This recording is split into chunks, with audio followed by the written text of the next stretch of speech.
सावधान। नमो अरिहंताणं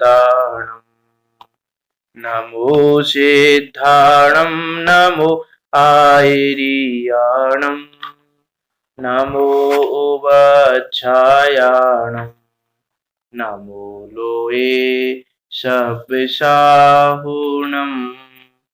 मंगलम भगवान वीरो मंगलम गौतमो गणी मंगलम कुंद कुंदार्यो जैन धर्मोस्तु मंगलम सर्व मंगल मांगल्यम सर्व कल्याण कारकम प्रधानम सर्व धर्माणां जैनम जयतु शासनम जैनम जयतु शासनम मंगलमय मंगल करन बीतराग विज्ञान नमो ताहि जाते भये अरिहंतादि महान करि मंगल करियो महाग्रंथ करण को काज जाते मिले समाज सब पावे निज पद राज सो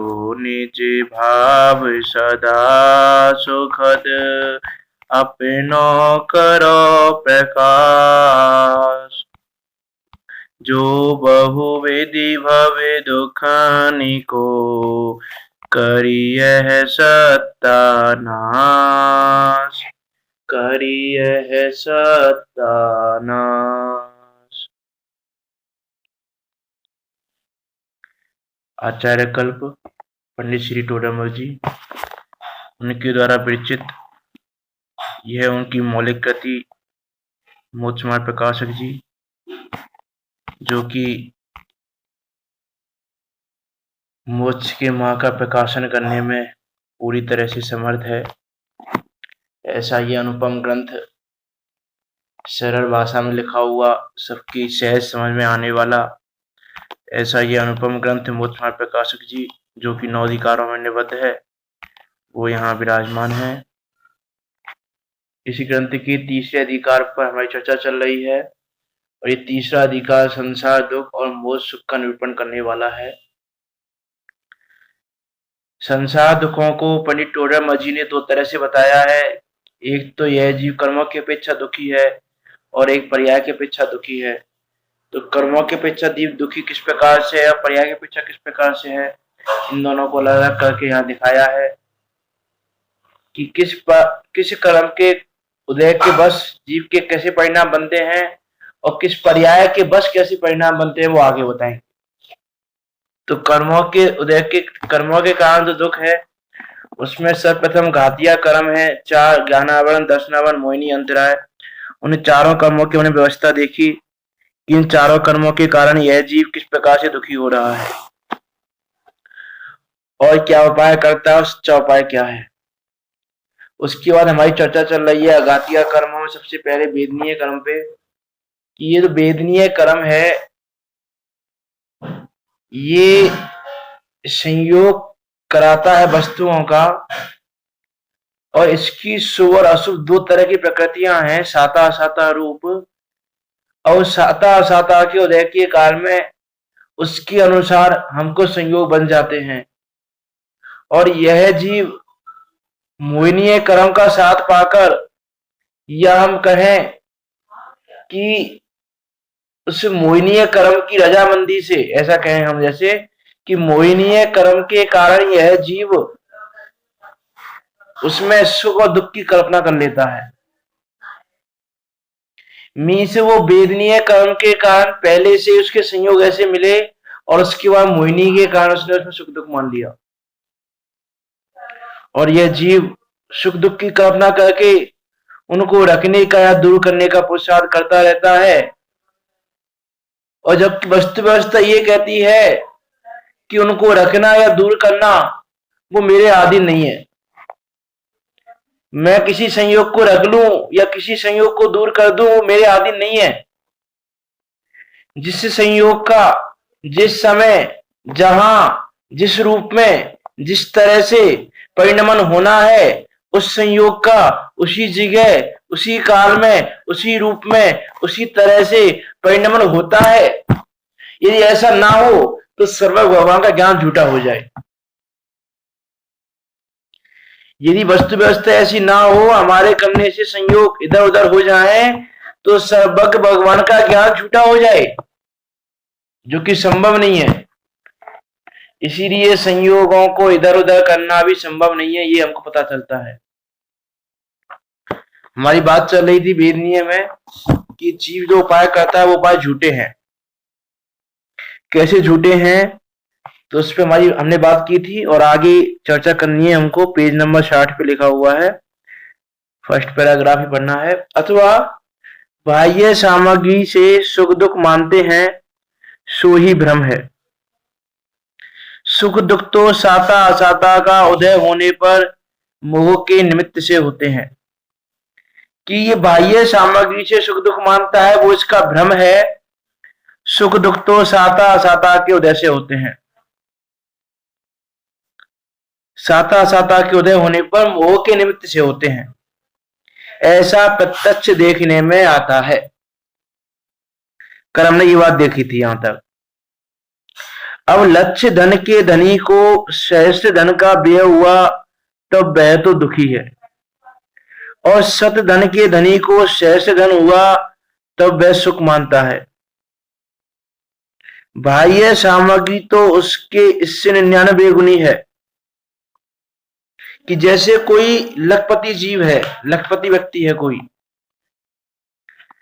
अब लखपति व्यक्ति है, उसका 1000 रुपए का व्यय हो जाए, मीन्स 1 लाख रुपए में से 1000 रुपए कम हो जाए।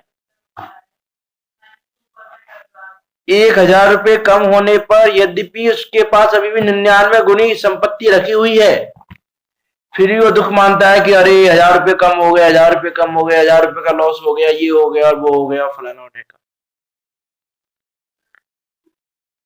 इतना दुख मानता है क्योंकि उसके पास अभी 99 गुनी संपत्ति रखी हुई है, फिर भी 1000 रुपए के जाने पर दुख मानता है। और एक व्यक्ति है जिसके पास 100 रुपए की संपत्ति है, कि 100 रुपए की संपत्ति वाले को सहस्त्र धन हुआ, यानी उसके पास 1000 रुपए हो गए 100 रुपए वाले के पास, यानी यानी उसको 900 रुपए मिल गए, यानी 99 गुना उसको मिल गया, तो वह सुख मानता है।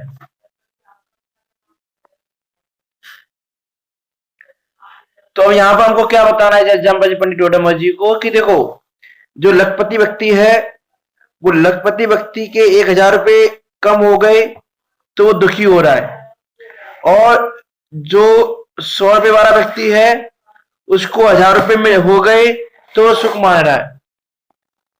तो यदि पैसे से सुख होता,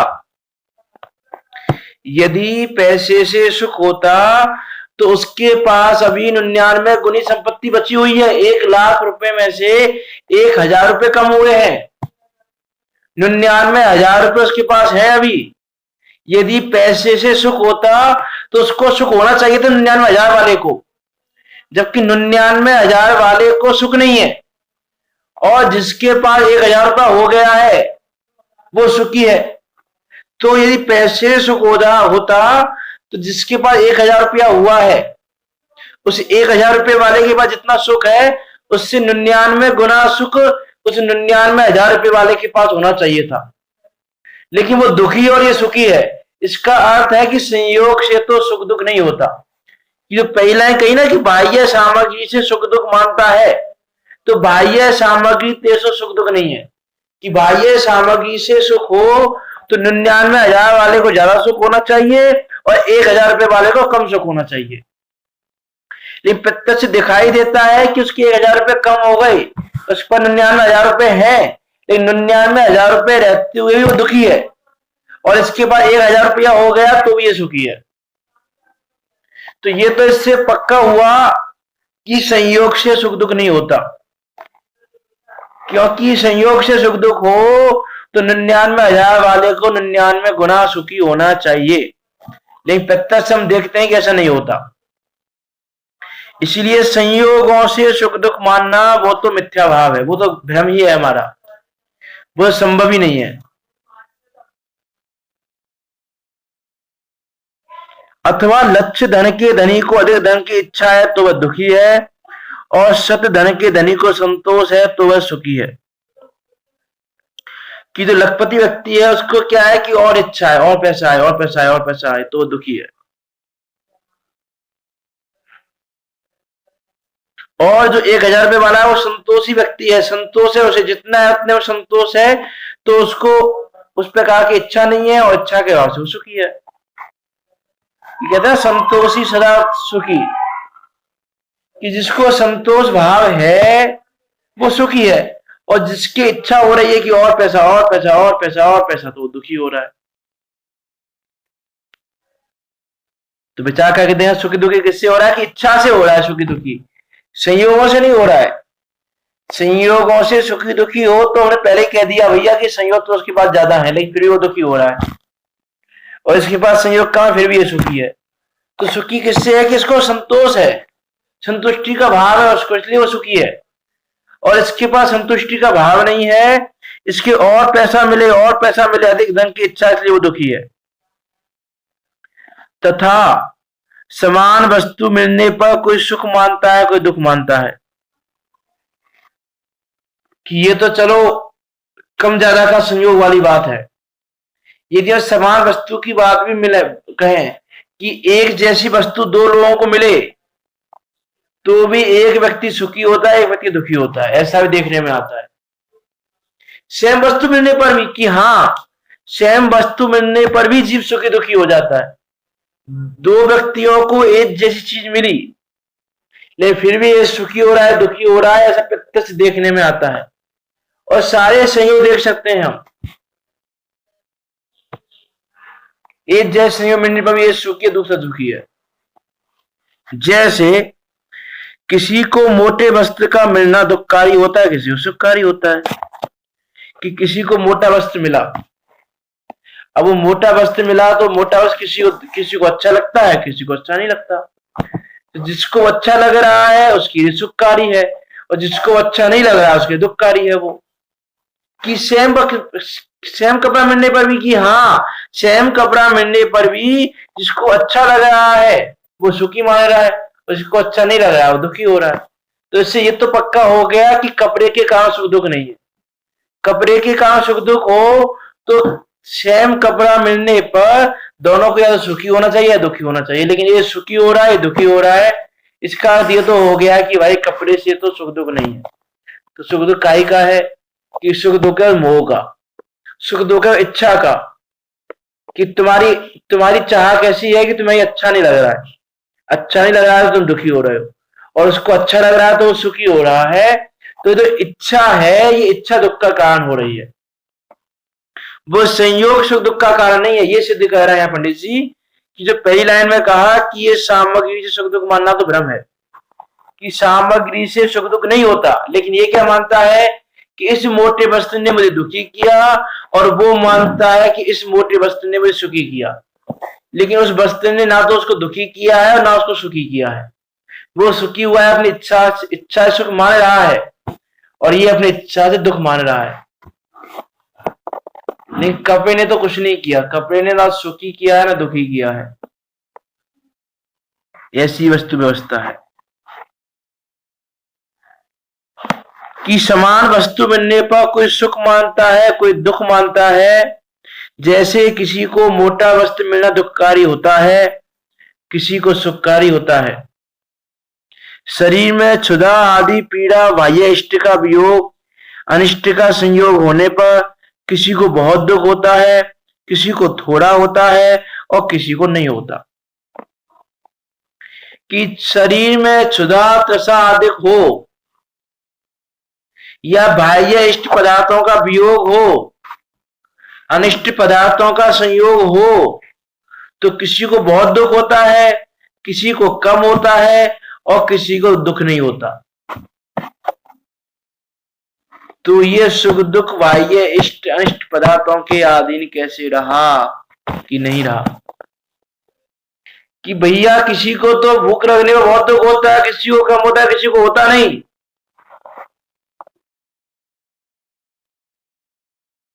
अरे हमारे मुनिराज आहार ना मिले महीने महीने भर तक भी तो भी दुखी नहीं होते बिल्कुल भी। और कोई व्यक्ति है प्रत्यक्ष हम देखें कि भैया भूख लग रही है तो कोई तो ऐसा है, अरे हाय हाय मर गया, भोजन चाहिए भोजन चाहिए भोजन चाहिए, अभी खाना दो अभी खाना दो, नहीं तो भूखा मर जाऊंगा, ये हो जाऊंगा वो हो जाऊंगा। और कोई कम दुखी है, ठीक है भूख लग रही है, थोड़ी देर शांति रख लेगा वो, थोड़ी देर बाद आ जाएगा भोजन, कोई प्रॉब्लम नहीं है। मीन्स कोई बहुत दुखी है, कोई कम दुखी है और कोई दुखी ही नहीं है क्षुधा तृषा से। तो क्षुधा तृषा दुख का कारण हो तो सबको दुख होना चाहिए बराबर का, लेकिन किसी को बहुत है किसी को कम है किसी को है ही नहीं, इसका अर्थ है कि क्षुधा तृषा भी दुख का कारण नहीं है। बाह्य इष्ट पदार्थों का वियोग हो जाए तो कोई बहुत दुखी होता है, कोई कम दुखी होता है, कोई दुखी नहीं होता। इसका अर्थ है कि इष्ट पदार्थों का वियोग होने पर भी कोई सुखी है कोई दुखी है, इसका अर्थ है कि उस दुख का कारण नहीं है।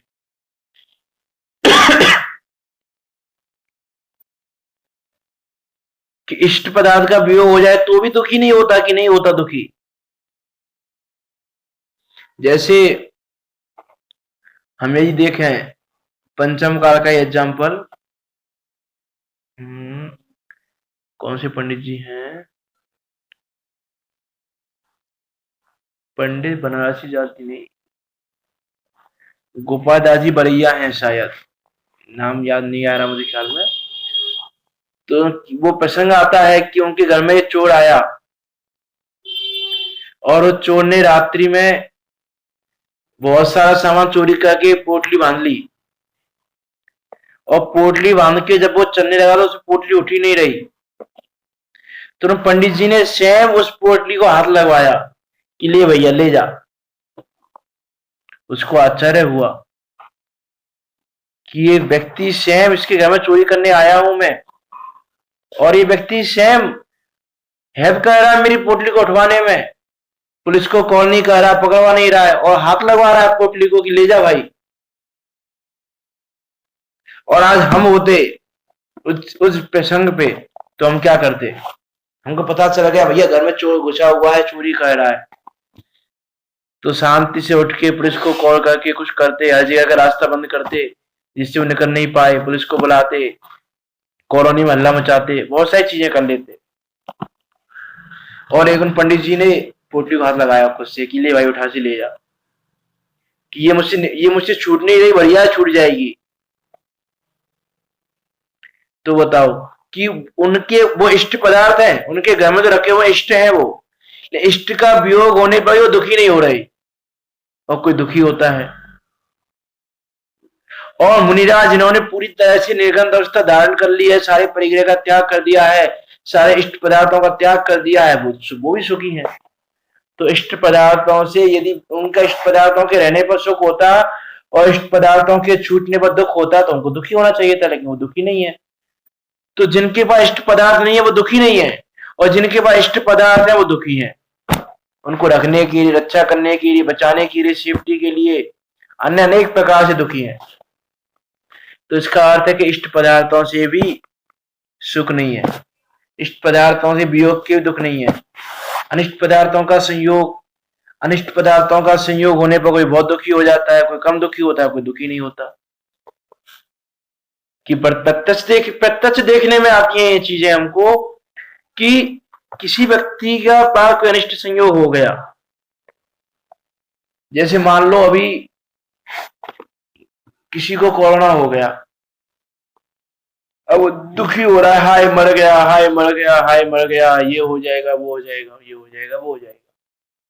और कोई व्यक्ति इसको कोरोना हो भी गया लेकिन फिर भी थोड़ा क्षमता भाव रखे हुए है, ठीक है चला जाएगा, आया है तो चला जाएगा, कोई प्रॉब्लम नहीं है। तो रोग के काल में एक व्यक्ति बहुत दुखी हो रहा है, एक कम दुखी हो रहा है। अब पतवानी को उठा के देखें, इतने मुनिराजों को भयंकर भयंकर रोग हुए फिर भी वो दुखी नहीं। हम देखें सती मैना सुंदरी को कि कुष्ठ रोगी मिल रहा है पति के रूप में फिर भी दुखी नहीं है। और वो राजकुमार भी कुष्ठ रोग होने पर दुखी नहीं है, ठीक है, चला जाएगा रोग। तो एक व्यक्ति रोग के कारण बहुत दुखी है, एक कम दुखी है और एक दुखी नहीं है। तो यदि वो रोग दुख का कारण हो तो सारे रोगियों को दुखी होना चाहिए, और जिनको रोग नहीं है, जो निरोगी है, उनको सुखी होना चाहिए। लेकिन निरोगी को सुख नहीं है, निरोगी है वो फिर भी उसको सुख नहीं है। किस लिए सुख नहीं है? कि अरे रोग नहीं हो जाए, ऐसा नहीं आ जाए, ये रोग नहीं आ जाए, ये रोग नहीं हो जाए, मुझे ऐसा नहीं हो जाए। उसको निरोगता को रखने के लिए दुखी है वो, निरोगी होते हुए भी। और एक जीव है कि उसको भयंकर रोग है, कोई छोटा मोटा रोग भी नहीं है, और भयंकर रोग होने पर भी उसको कोई परेशानी नहीं है, सुखी है वो व्यक्ति। इसका अर्थ है कि वो रोग भी मीन्स सारे अनिष्टों का संयोग भी दुखी नहीं कर सकता जीव को, दुख का कारण नहीं है। तो शरीर में क्षुधा आदि पीड़ा, बाह्य इष्ट का वियोग, अनिष्ट का संयोग होने पर किसी को बहुत दुख होता है, किसी को थोड़ा होता है, किसी को नहीं होता। इसीलिए सामग्री के अधीन सुख दुख नहीं है कि सामग्री के अनुसार सुख दुख नहीं है, ये मान रहा है सुख दुख, लेकिन इसको सुख दुख सामग्री के अधीन नहीं है। और ये चीज हमको प्रत्यक्ष दिखाई दे रही है। साता असाता का उदय होने पर मोह परिणमन के निमित्त से ही सुख दुख मानते हैं कि साता असाता का उदय होता है, और साता असाता का उदय होने पर मोह परिणामों के निमित्त से ही सुख दुख मानता है यह जीव।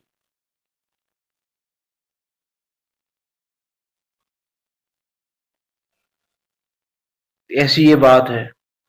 अब यहां पर कोई शंका उठाता है कि यहां प्रश्न है कि बाह्य सामग्री का तो तुम कहते हो वैसा ही है, कि चलो भाई जो बाहर की सामग्रियां हैं, तुमने धन की बात की, वस्त्र की बात की, तो जो बाह्य सामग्रियां हैं उनका तुम जैसा कह रहे हो वैसा ठीक है, हम मान लेते हैं।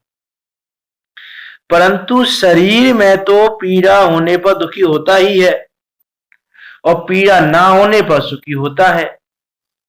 यह तो शरीर अवस्था ही के अधीन सुख दुख भाषित होते हैं कि भाई बाह्य सामग्री की जैसे तुम कह रहे हो वैसे हमने मान ली बात, ठीक है। लेकिन जो शरीर में पीड़ा हो रही है, उस शरीर में पीड़ा होने पर जीव दुखी हो रहा है, और शरीर में पीड़ा नहीं हो रही है तो जीव सुखी हो रहा है। ये तो शरीर अवस्था के आदि सुख दुख भाषित होते ही है। इनको तुम कैसे कह रहे हो कि सुख दुख नहीं है?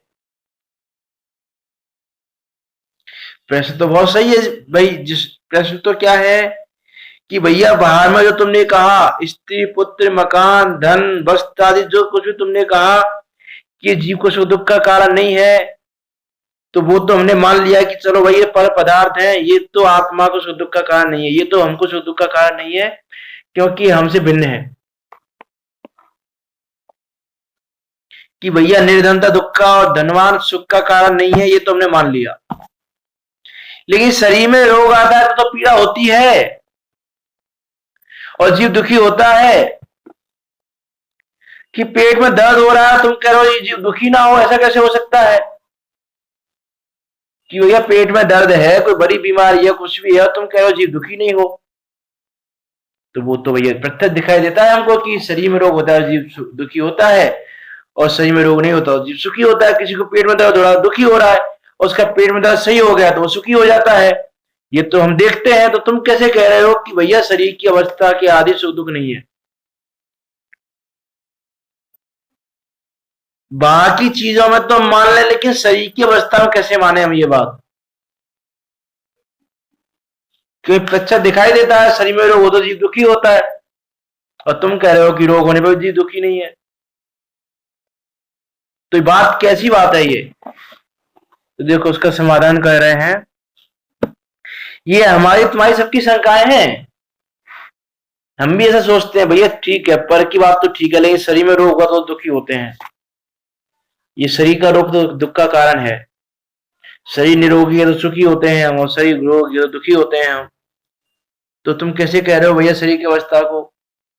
तो देखो पंडित जी क्या जवाब देते हैं कि आत्मा का तो ज्ञान इंद्रियाधीन है और इंद्रियां शरीर का अंग है, इसीलिए इसमें जो अवस्था हो उसे जानने रूप ज्ञान परिणमित होता है। उसके साथ ही मोह भाव हो, उससे शरीर की अवस्था द्वारा सुख दुख विशेष जाना जाता है। कि इस जीव का ज्ञान कैसा ज्ञान है कि इंद्रिय के अधीन ज्ञान है, कि जैसा इंद्रिय का ज्ञान है, जैसी इंद्रियां है उसके अनुसार इसका ज्ञान होता है। एक इंद्रिय है तो उसको एक इंद्रिय का ज्ञान है, दो इंद्रिय है तो उसको दो इंद्रिय का ज्ञान है, तीन इंद्रिय है तो उसको तीन इंद्रिय का ज्ञान है, पांच इंद्रिय है तो उसको पांच इंद्रिय का ज्ञान है, मन भी है तो फिर मन का भी ज्ञान है। कि इसका ज्ञान इंद्रियों के अधीन हो रहा है। और ये इंद्रिया क्या है, ये उस शरीर का अंग है। ये जो इंद्रिया है वो शरीर से भिन्न नहीं है, और इसीलिए तो यह जीव इस शरीर को अपना मानने के पीछे नहीं हटता। कि इसको क्या, इसको तो ज्ञान हो रहा है, इन्हीं चीजों से ज्ञान हो रहा है इसको। आंखों से देखना, आंखों से देख रहा है, कानों से सुन रहा है, मन से सोच रहा है, मन से जान रहा है, मुंह से खा रहा है, मुंह से पी रहा है, नासिका से सूंघ रहा है। तो भैया ये ऐसा सोचता है कि मैं देख आंखों से रहा हूं, सुन कानों से रहा हूं, सूंघ नासिका से रहा हूं, और तुम कह रहे हो कि मेरे नहीं है, इसलिए तो बराबर मानता है देह में। हम जिसे ज्ञान ज्ञान कहते हैं, हम जिसे ज्ञान ज्ञान कहते हैं, हमको है इंद्रियों ने भरे माया, पाके नर तन क्या खोया क्या पाया, आत्मचिंतन का ये समय आया, आत्मचिंतन का ये समय आया। कि हम इस ज्ञान को ज्ञान कह रहे हैं, वास्तव में वो ज्ञान ज्ञान ही नहीं है, वो तो इंद्रियां हैं। ज्ञान तो ज्ञान में ही है, इंद्रियों से ज्ञान थोड़ी ना हो रहा है। ये हमें देखा था दूसरे अधिकार में, ज्ञान शुद्ध ज्ञान की पराधीन प्रवृत्ति में। तो ये आत्मा का ज्ञान तो कैसा है कि इंद्रियों के अधीन है, और ये इंद्रियां शरीर का अवयव है, शरीर का अंग है। इसीलिए इस शरीर में जो अवस्था होती है उसको जानने रूप ये ज्ञान परिणमित होता है। कि ज्ञान में वो चीज आती है, और उसके साथ मोह भाव भी होता है। उस मोह भाव के होने पर शरीर की अवस्था के द्वारा सुख दुख विशेष जाना जाता है, कि यह जीव सुख दुख विशेष रूप से होता है। कि इसमें जो अवस्था हुई वैसी अवस्था ये जानता है, वैसी अवस्था जानकर मोह भाव के होने से ये सुख दुख मानता है।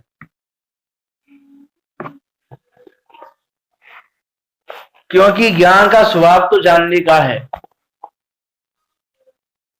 जानना हमारा स्वभाव है, जानेंगे तो हम सही।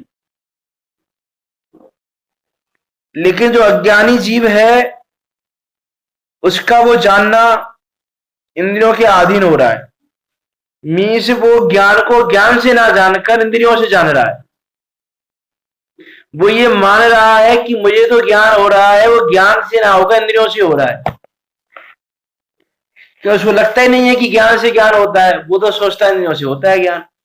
आंख खराब हो गई, नहीं दिख रहा, बताओ आंख से हो तो रहा है, पत्थर देखने में आ रहा है कि आंखों से देखना होता है, आंखें नहीं हो तो कौन देख लेगा। और तुम कह रहे हो कि भैया ज्ञान दर्शन स्वभाव से जीव जानता देखता है, तो हम कैसे माने, आंखों से दिखाई देता है, आंखों नहीं हो तो दिखाई नहीं देता है। तो ये जीव को लगता यही है कि भैया ज्ञान से नहीं होता, इंद्रियों से ज्ञान होता है। और वो इंद्रियां शरीर का अवयव है, शरीर का पार्ट है। तो जो शरीर की जो अवस्था होती है उसके अनुसार वो ज्ञान प्रवर्तन करता है।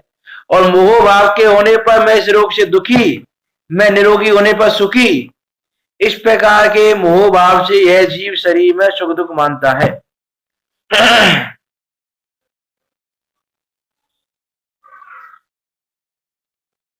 ऐसा ये जीव है। अब देखो, इसी जीव के जैसे हम कहें कि भैया मरण के समय बहुत दुख है, जन्म का दुख भी बहुत है, मरण का दुख भी बहुत है, तो मरण का दुख बहुत है, तो वास्तव में वो दुख इसका नहीं है कि जो जीव मर रहा है वो मरने का दुख नहीं है।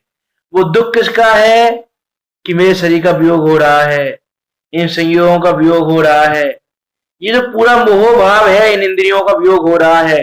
अब ये शरीर कैसा मिलेगा, कैसा नहीं मिलेगा, कहाँ जाएंगे, कहाँ नहीं जाएंगे, इत्यादि एक प्रकार की कल्पनाओं से दुखी है। वो मरण के कारण दुखी नहीं है, मरण के समय के कारण दुखी है। क्योंकि यदि मरण दुख का कारण होता तो सबको दुख का कारण होना चाहिए, लेकिन जो समाधि मरण करते हैं उनको दुख नहीं होता। अरे मृत्यु को जीत कर मरते हैं, मृत्यु को जीतने का नाम है समाधि मरण।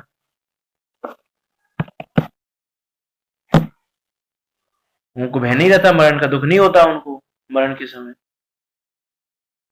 तो भैया यदि शरीर के मरण के कारण दुख होता तो उनको दुख होना चाहिए ना, लेकिन दुख कहां हो रहा है उनको, जो समाधि मरण कह रहे हैं कि नहीं हो रहा है दुख, कि ये जीव ऐसा मानता है मोह भाव के कारण कि मैं रोगी तो मैं दुखी और मैं निरोगी तो मैं सुखी। शरीर कट रहा है तो मैं दुखी और शरीर नहीं कट रहा तो मैं सुखी।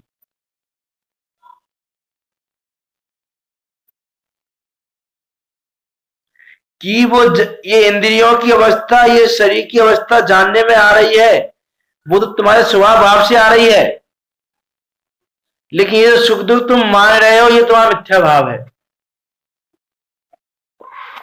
कि तुमको अभी जड़ चेतन की भिन्नता का ज्ञान नहीं है, कि जड़ और चेतन भिन्न भिन्न है इसका पता नहीं है, इसलिए जीव दुखी हो रहा है।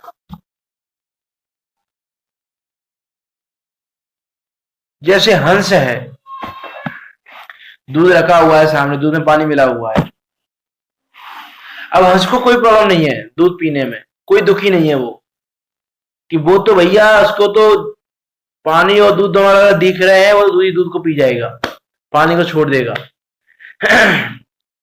लेकिन जिसको ये पता नहीं है, जिसको ये ज्ञान नहीं है, वो दुखी हो रहा है। और इतना पानी मिला हुआ है दूध में, ये मिला हुआ है, वो मिला हुआ है। तो दुख का कारण वहां क्या रहा? दुख का कारण ये रहा कि तुमको ज्ञान ही नहीं है वास्तव में कि क्या है क्या नहीं है। जड़ चेतन का ज्ञान नहीं है कि जड़ और चेतन अलग अलग है। जड़ चेतन को भिन्न पहचान, इसलिए कहते हैं जड़ चेतन को भिन्न पहचान, कि जड़ चेतन को भिन्न जाने की जरूरत इसीलिए है। मोक्ष में है कि प्रथम श्री श्री कहा सम्यक दर्शन को, क्यों धर्म का मूल तो यही है सम्यक दर्शन, ये वेद ज्ञान है धर्म का मूल। और ये वेद ज्ञान इसको होता नहीं, इसीलिए इस देह में जो होता है उसको सुखी दुखी मान लेता है शरीर की अवस्था को, कि जब तक जड़ चेतन की परख नहीं करेगा, उनकी भिन्नता को नहीं जानेगा, तब तक उसमें सुख दुखी होता रहेगा, सुख दुख की कल्पना करता रहेगा कि अरे ये रोग होना, निरोगी होना ये शरीर का परिणाम है, मेरा परिणाम नहीं है, ये नहीं जानता। और इस शरीर के परिणाम कोई अपना परिणाम जानकर मैं रोगी हुआ तो दुखी हो गया और मैं निरोगी हुआ तो मैं सुखी हो गया, ऐसा मान रहा है। क्योंकि उसकी जो परिणमन है, देह का परिणमन, वो जीव के जानने में आ रहा है, इसलिए ऐसा मान रहा है कि मेरे जानने में यही आ रहा है, यही मैं हूं। लेकिन वास्तव में देह की अवस्था के कारण जीव सुखी दुखी नहीं होता है।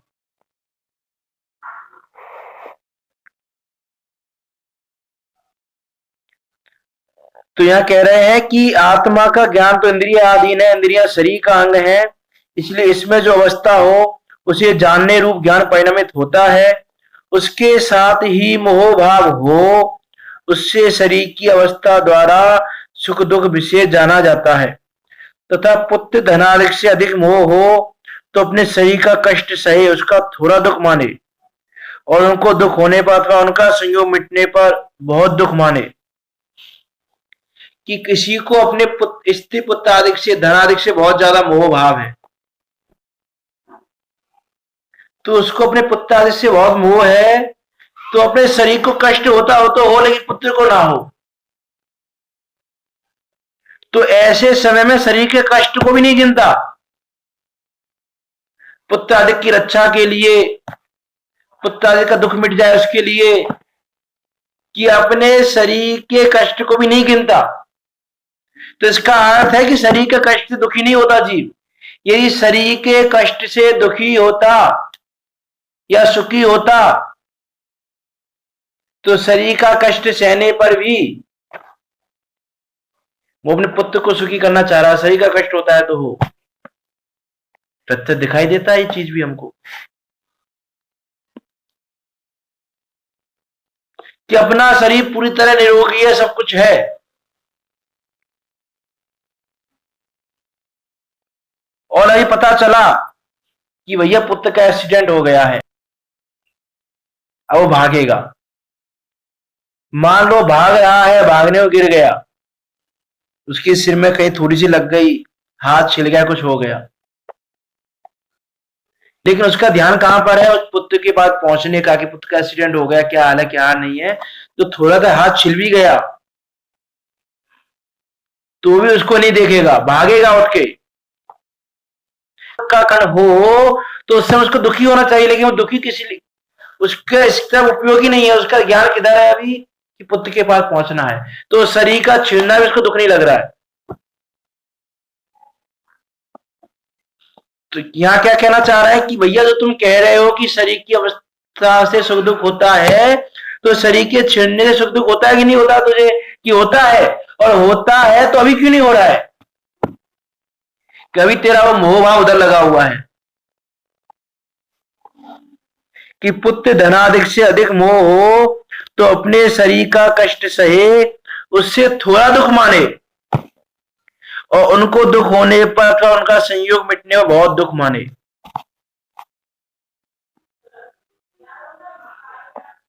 और मुनि है, वे शरीर को पीड़ा होने पर भी कुछ सुख दुख नहीं मानते, इसलिए सुख दुख का मानना तो मोह ही के अधीन है। कि मुनिराज है, वो मुनिराज भी शरीर में पीड़ा भी हो जाए तो भी दुख नहीं मानते। तो इसका अर्थ है कि शरीर की पीड़ा भी सुख दुख का कारण नहीं है, ये सुख दुख का मानना तो मोह ही के अधीन है, और कोई दूसरा उसका कारण नहीं है। जैसे मान लो, हम एग्जाम्पल देखें कि मान लो किसी की तबीयत बहुत खराब है, उसको बहुत ज्यादा खांसी है, जुकाम है, बुखार है, जो भी रोग हो, या कोई और बड़ा रोग ले लो, कोई भी उसको रोग हो, उसको रोग है, और उसके पुत्र को भी, उसका पुत्र भी बीमार है, उसके पुत्र को भी रोग है। अब उसके पुत्र को भी रोग है, उसका पुत्र के प्रति मोह इतना ज्यादा है कि अपने शरीर में रोग होते हुए भी अपने शरीर के रोग को गिनता नहीं, और अपने पुत्र की सम्मान आदि करने में, पुत्र को दिखाया हूं, ऐसा कर लूं ऐसा कर लूं, उसमें लगा रहता है। और प्रत्यक्ष दिखाई देता है हमको ये, कि अपने शरीर में रोग हो तो उसको भी नहीं गिनता उस समय, कि पहले पुत्र का रोग सही हो जाए, पुत्र का इलाज कराया जाए पहले। तो इससे तो ये निश्चित होता है कि भैया शरीर का रोग दुख का कारण नहीं है, कि वह जीव अभी अपने अपने रोग से दुखी नहीं है, अपने पुत्र के रोग से दुखी है। तो इसका अर्थ है कि शरीर का रोग भी दुख का कारण नहीं है। ये दुख का कारण हो तो उसको दुखी होना चाहिए, लेकिन दुखी नहीं होता।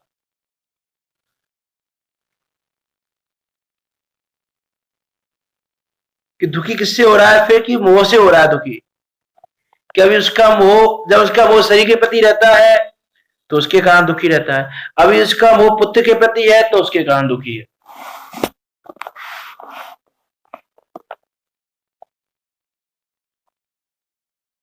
और जैसे हम यदि देखें एग्जाम्पल, जैसे कोई व्यक्ति है, दुकान पे बैठा है, बिजनेस कर रहा है, उसको बुखार है, खूब तेज बुखार है, 105 डिग्री का बुखार, 104 डिग्री, जितना ही बुखार कह सकते हो, खूब तेज बुखार है उसको।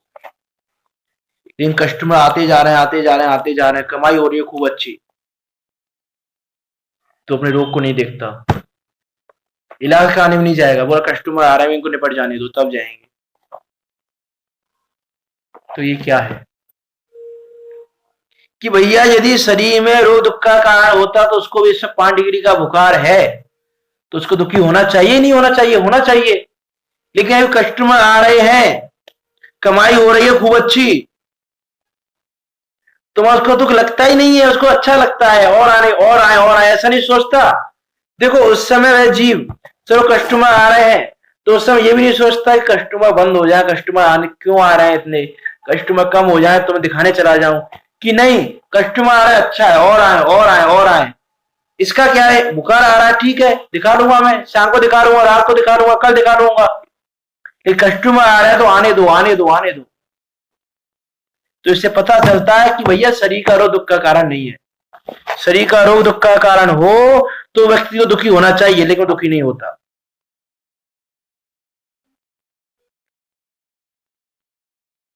इसका विचार ही नहीं करते।